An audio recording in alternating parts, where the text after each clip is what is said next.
This is all the first stuff that you made? Yeah, some of it. How long ago did you make these? About 4 or 5 years ago, and this was funny looking.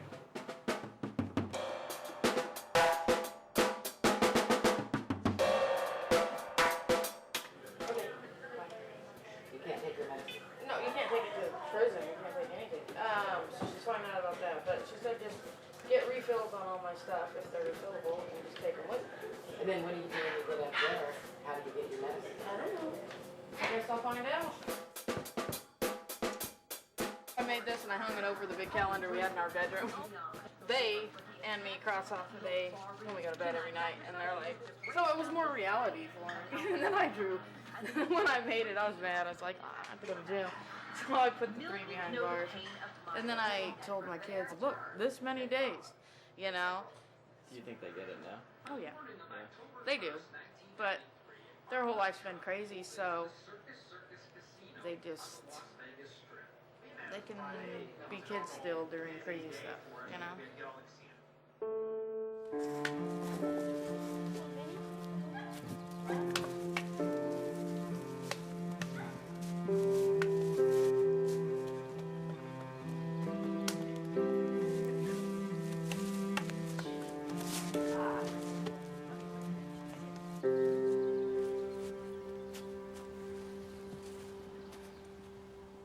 It says about twice a week. Mm-hmm. Well, sometimes it was twice a day, and then it could have been a week, and then a month later, and then like not for 2 months, and then. So I don't want it to sound like this if it's not what I feel is real. So I don't know what to say. If you could change that, what would you want it to say?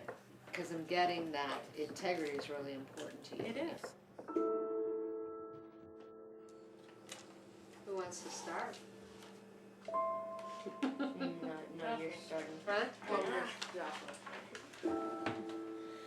I think it's wrong that my mom and Wendy have to go away because I haven't had a normal life with them. I think it's wrong that our family will not be whole again for another 10 years.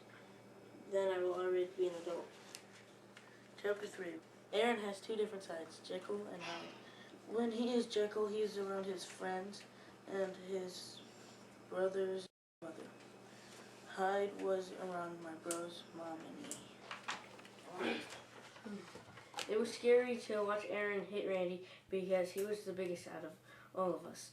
And if he could hurt him, I knew he was able to kill all of us.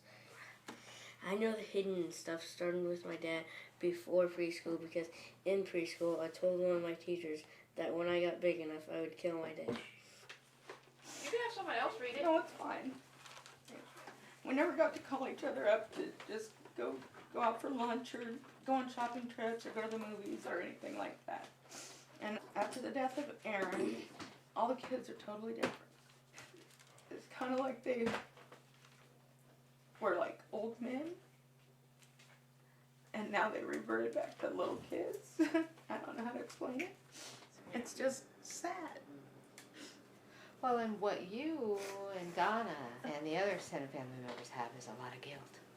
Yeah, I do, because Wendy would come to my house all the time, bawling or scared to death and freezing with no coat on, sometimes no shoes. And I'd say, what are you doing? Why didn't you come in my house? I don't want to bother you. Well, get in here. Come in my house. She goes, okay, but you can't ask me anything or talk to me about anything, because if you do, I have to leave. I knew she was being abused and stuff, but she wouldn't let me do anything because she knew it would make everything worse. That's what I feel guilty about, is she stayed all those years to try and save us because she Me thought too. he'd kill us. And I was in a really abusive situation when my kids were little. And he was psycho, and he tried to kill us all, my family and stuff. I had a place to hide, but she didn't have that opportunity.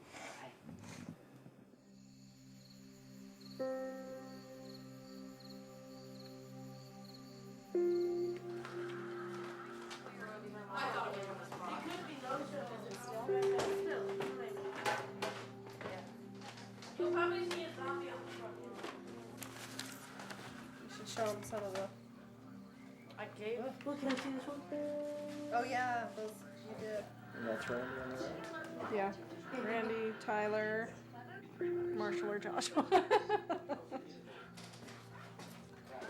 How old is Randy here?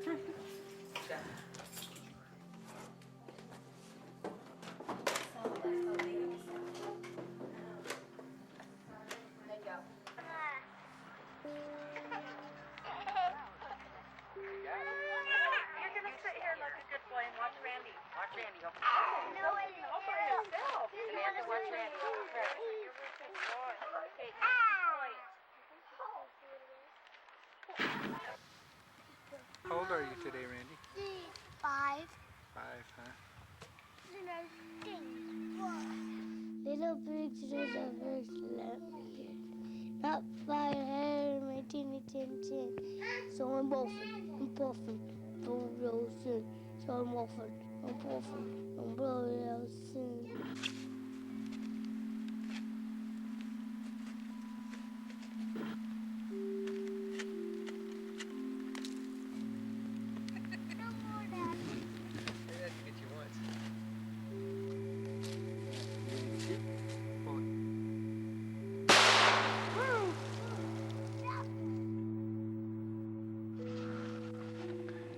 Mr. Nanny. What's happening? That question in his eyes all the time. You know what I mean? Randy's like, what's gonna happen? You can see it.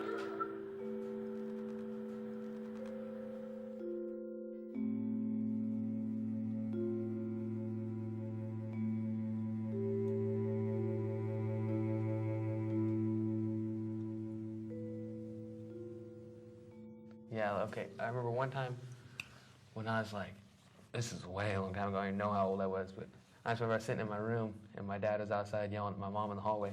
I just remember he grabbed her and smashed her head through the wall, like right next to my bedroom, and I like, well, you know, like you can see like the other wall, like pushed through the other side almost. Yeah, it was just like an everyday thing, like it was just normal, like he could be in the other room just beating the shit out of my mom. Or my brother would just sitting there like 3 feet away playing with their toys because it's like a normal everyday thing. He was mad at my mom about something, I don't know what it was. But he brought her, you know, he had us all sit on the couch, and he brought her in the living room on the floor, and he's like smashing on the side of her head, putting all his weight on her head, and she's like went dead. I thought she was seriously dead, and like he's flopping around, she's not like limp, like dead, you know, slapping her around, she ain't moving, breathing or anything. And after like a while, fucking slapped her back, you know, like pushing on her heart, got her back to life or whatever. She couldn't remember anything for like hours and stuff. It just always had to seem like I had to take care of my brothers, do what had to be done, because nobody else was able to do it. Most of the time I'd sleep my shoes on and stuff so I could get it, you know, if anything happened, I could get up and be ready to do stuff. Like I'd always, like almost always sleep with my shoes on. Like not even under a blanket, just sleeping on top of my bed, like ready to wake up and anything, you know.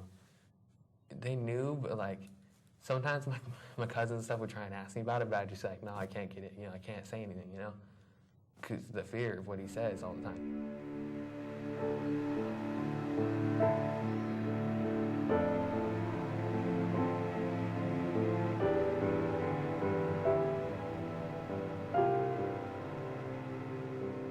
Ever since I was a little kid, I remember hearing him tell it to my mom, like, if she tried to go to the cops or get away or anything, he said, I don't care, he'd go straight to my aunt's house, my grandma's, and one by one kill each person until she came back or he found her.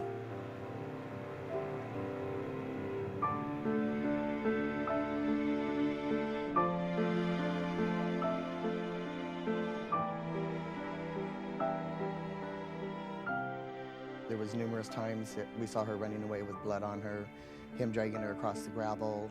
She came up to my house to borrow something and she had a black eye. In fact, this whole complete part of her face was all black and blue, and then all down here was black and blue. I asked her what happened, and she said that some lady at Safeway beat her up. And I told her that we could hear what was going on downstairs and that we knew that that wasn't the truth. And she said, well, you can't say anything because it's just going to make it worse. I'm not allowed to tell anybody what's happening. There was times that he would go off on her and she'd run and try to get away. She'd go hide in the bushes around here or something and wait till he calmed down a little bit, and then she'd come back and he'd just beat the living daylights out of her. Numerous times over the last 5 years, I'd be driving down the road and I'd see them and he'd be smacking her and shoving her up her head into the glass of the car and stuff like that. He was a passenger in the car she was driving. He reached over, pulled her down like to his lap, and proceeded with his right hand just to hit her in the head. She tried to stop the car as she was going. You can see the brake lights come on and off as she tried to come to a stop and try to keep it in her lane from hitting someone else.